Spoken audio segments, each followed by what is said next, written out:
नमस्कार। विद्या भारती की online classes में आपका स्वागत है। आज हम कक्षा 8 का भूगोल का पहला पाठ संसाधन के बारे में चर्चा करेंगे। पाठ की प्रस्तुति बहुत ही रोचक तरीके से की गई है। दो बच्चे अपनी माताजी को गृह कार्य में मदद कर रहे हैं। मदद के दौरान वे घर की विभिन्न वस्तुओं जैसे कपड़े, बर्तन, अनाज, शहद की बोतल, किताबें इत्यादि उपयोगी वस्तुओं को देखते हैं। तब मोना कहती है कि ये सारी वस्तुएं कितनी उपयोगी है, शायद इसीलिए महत्वपूर्ण है। तो माताजी उनको जवाब देती कि ये सब संसाधन है। माताजी के ऐसे कहते ही राजू के मन में प्रश्न उठता है कि माताजी, ये संसाधन होते क्या हैं? और स्वाभाविक सी बात है, बच्चों के को जब कोई नई वस्तु नाम सुनने को मिलता है तो उनके मन में जिज्ञासा उत्पन्न होती है कि वो चीज है क्या। तब माताजी ने उसे बताया कि वे प्रत्येक वस्तु जिसका उपयोग आवश्यकताओं को पूरा करने के लिए किया जाता है, वे सब संसाधन कहलाती है। जैसा कि हम अपने चारों ओर देखते हैं कि हम विविध प्रकार के संसाधनों का उपयोग अपने दैनिक जीवन में करते हैं और लगभग हम उन सबको पहचानते भी हैं। प्यास लगती है तो पानी पीते हैं, गर्मी लगती है तो पंखा चलाते हैं, स्कूल जाते हैं तो किताबें पढ़ते हैं, बैग लेके जाते हैं, आवागमन के लिए रिक्शे का प्रयोग करते हैं। ये सारे ही उपयोगी चीजें हैं और ये सब संसाधन कहलाती हैं। यहाँ तक कि जब हम नाश्ता करते हैं, खाना खाते हैं, उनमें जो ताजी सब्जियों का उपयोग करते हैं वे भी लगभग सब संसाधन कहलाती हैं। जल, विद्युत, रिक्शा, सब्जियां, पाठ्य पुस्तक सभी कुछ एक जैसा ही है और उनमें से सभी वस्तुएं हमारे द्वारा उपयोग में लाई जाती हैं, इसलिए वे उपयोगी हैं। एक वस्तु या पदार्थ की उपयोगिता या प्रायोज्यता ही उसे संसाधन बनाती है। राजू अपनी माताजी से पूछता है कि कोई भी वस्तु संसाधन बनती कैसे है। मैं एक उदाहरण के द्वारा आपको समझाती हूँ कि जैसे पुराने टाइम में कोयला खदानों में खूब मात्रा में पड़ा था, लेकिन उसकी कोई उपयोगिता नहीं थी, इसलिए कभी उसकी प्रायोज्यता हमें समझ में नहीं आई और वो एक पदार्थ के रूप में ही खदानों में पड़ी रही। पर ज्यों ही भाप के इंजन का आविष्कार हुआ और उसको चलाने के लिए कोयले का प्रयोग किया गया, उस समय वो पदार्थ एक मूल्यवान संसाधन के रूप में परिवर्तित हो गया और उसकी मूल्यवान होने के कारण वो हमारे उपयोग में आने लगा और उसकी वैल्यू बढ़ गई। इसी प्रकार मूल्य का अर्थ यहाँ कीमत या वस्तु के रुपए पैसे से नहीं तोली गई वस्तु, वरन उसके महत्व से है कि कुछ संसाधन आर्थिक मूल्य के होते हैं और कुछ संसाधनों का आर्थिक मूल्य नहीं होता।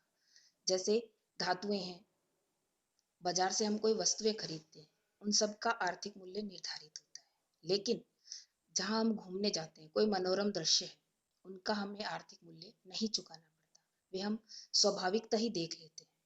परंतु ये दोनों ही संसाधन ही है और दोनों ही महत्वपूर्ण है क्योंकि मनुष्य की आवश्यकताओं को पूरा करते हैं।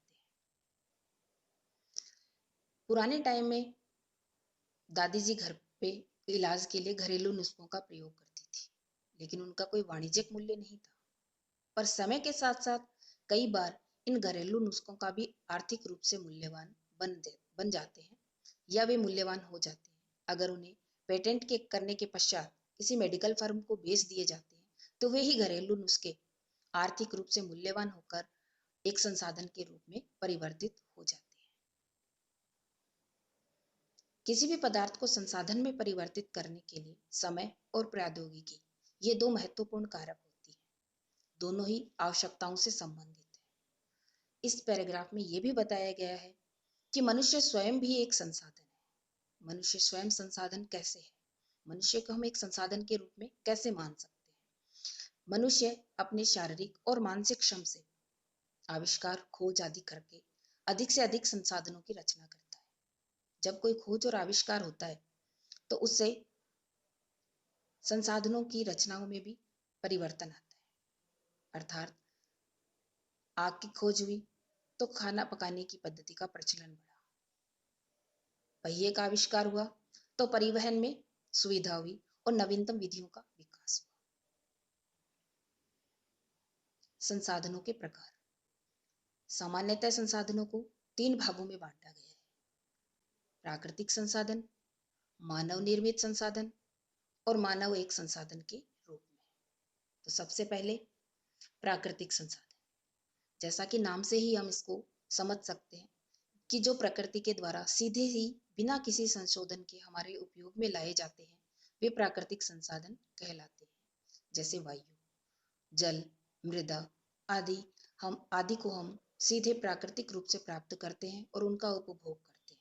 इनके लिए हमें किसी भी प्रकार का प्रकृति को कोई शुल्क अदा नहीं करना पड़ता, बल्कि सीधे उपयोग में लाते हैं। लेकिन कुछ प्राकृतिक संसाधन का उपयोग अगर हम अच्छी तरीके से न करें तो उनका लगातार दोहन करने से वे एक दिन समाप्त भी हो सकते हैं। प्राकृतिक संसाधनों को भी दो रूपों में बांट सकते हैं, नवीकरणीय और अनवीकरणीय। नवीकरणीय संसाधन वे संसाधन होते हैं जो शीघ्रता से पुनः पूरित हो जाते हैं, अर्थात असीमित होते हैं और खत्म होने के बाद उन्हें हम पुनः प्राप्त कर सकते हैं। उन पर मानवीय क्रियाओं का कोई प्रभाव नहीं पड़ता, जैसे सौर ऊर्जा और पवन ऊर्जा। इनको एक बार खत्म होने के पश्चात हम पुनः बना सकते हैं। लेकिन कुछ नवीकरणीय संसाधन ऐसे भी हैं जिनका लापरवाही से दोहन करने से या उपयोग करने से उनके भंडार प्रभावित हो सकते हैं, जैसे जल, मृदा, वन आदि। अगर जल का अत्यधिक दोहन होगा तो भूमिगत जल है उसकी मात्रा में कमी आएगी। मृदा का कटाव होगा तो उसका उपजाऊपन खत्म हो जाएगा। वनों की लापरवाही से कटाई की गई तो एक दिन वर्षा नहीं होगी, सूखा, अकाल आदि स्थितियां पैदा हो जाएगी। इसलिए भले ही जल नवीकरणीय संसाधन है, लेकिन फिर भी हमें इसका उपयोग और दोहन उपयुक्त मात्रा में ही करना चाहिए, ताकि भविष्य में हमें इनसे वंचित न होना पड़े। अनवीकरणीय संसाधन वे संसाधन जिनका भंडार सीमित है, अर्थात जो प्राकृतिक रूप से बने हुए हैं।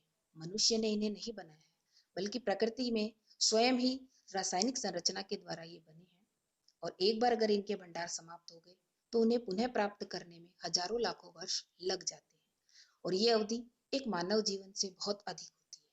अतः अनवीकरणीय संसाधनों का उपयोग हमें जितनी मात्रा में चाहिए उतना ही करना चाहिए। अत्यधिक दोहन या लापरवाही में इनका दोहन करके इनके भंडारों को हमें खत्म नहीं करना चाहिए। धन्यवाद।